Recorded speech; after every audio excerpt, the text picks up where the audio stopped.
लक्ष द्या माझ्याकडे. माझ्या संतांचं सामर्थ्य सांगतोय. संत बाळूमामाचं सामर्थ्य काय आहे देवा.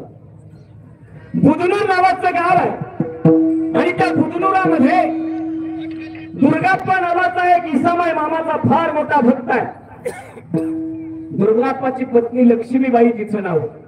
महाराज मी आज तुम्हाला देवाचं सामर्थ्य आणि माझ्या सद्गुरु संत बाळूमामाचं सामर्थ्य सांगून जाणार आहे. विठ्ठल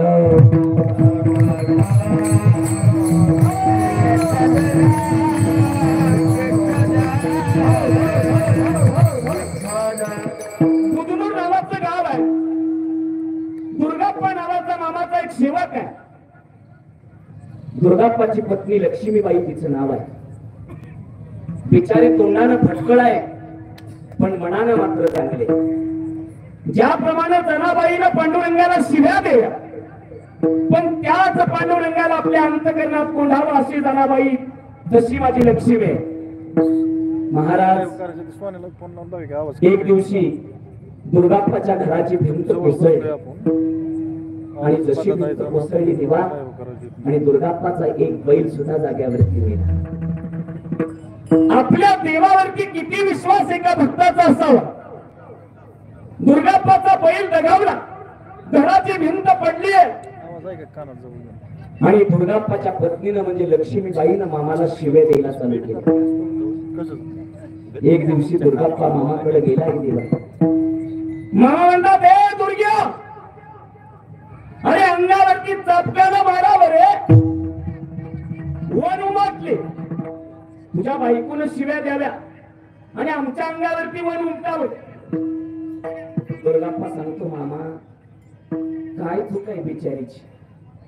होत न होत ती घराची भिंत कोसळली मामा आणि बैल सुद्धा जाग्यावरती दगवला. घराची भिंत बांधायला माझ्याकडे पैसा हायता मामा पण बैल कुठून आणावा. ऐका भक्ताची काळजी करतो त्याला देव म्हणतात.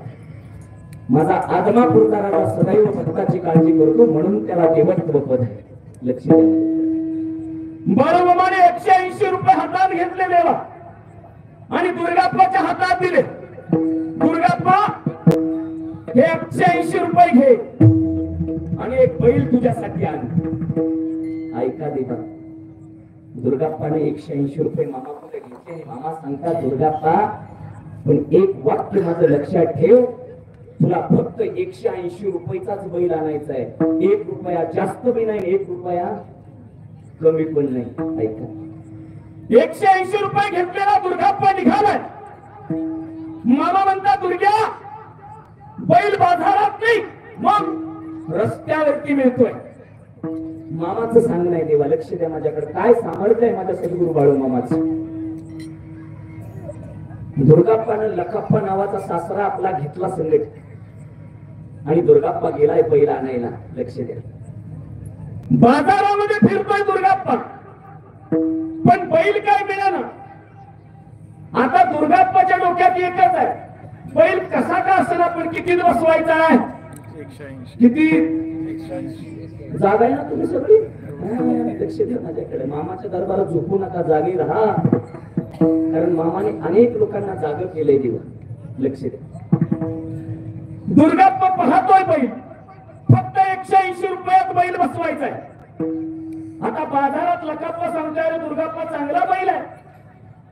बैल कसा का असला पण किती बसला पाहिजे 180 रुपये त्या तर माझ्या अख्खा बाजार हिंडले देवा पण बैल काय मिळाला नाही. 180. चिंचलीच्या हॉटेलमध्ये आले. दुर्गाप्पाच्या वळखीचा एक इसम आहे. त्यानं दुर्गाप्पाला पाहिलं. दुर्गाप्पा कशासाठी आलतस. काय सांगायचं राजा. बैल नेहला आलोय. मामाने बैल नेहला पाठवलंय पण मामानं सांगितलंय बैल बाजारात मिळत नाही रस्त्यावरती मिळतोय बघ. त्यानं सांगितलं बरोबर सांगितलं तुझ्या मामाने. चल म्हणे माझ्या गावात. माझ्या गावात एक बैल विकायचा आहे. दुर्गाप्पाला घेऊन तो माणूस गावात गेला देवा. 210 रुपये बैलाची किंमत पण दुर्गाप्पाच्या डोक्यात एकच आहे बैल कसा का असला पण किती 180 बसवायचा. लखाप्पा सांगते नका दुर्गाप्पा वरचं पैसे मी घालतो पण बैल